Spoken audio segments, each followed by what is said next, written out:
En los días de Homer, el pueblo judío caminaba en el desierto. Fueron liberados de Misraim, mas ainda no llegaron a Sinai.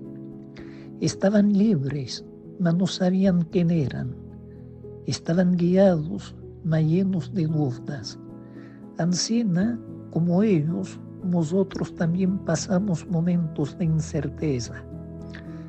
Caminos en que no vemos claramente, sueños que parecen lejanos y momentos en los cuales la esperanza se amata.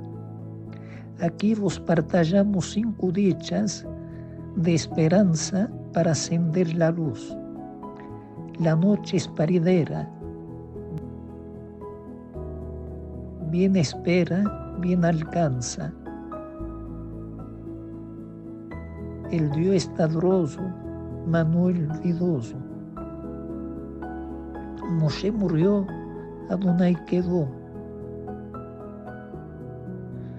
Cuando escurece es para amanecer.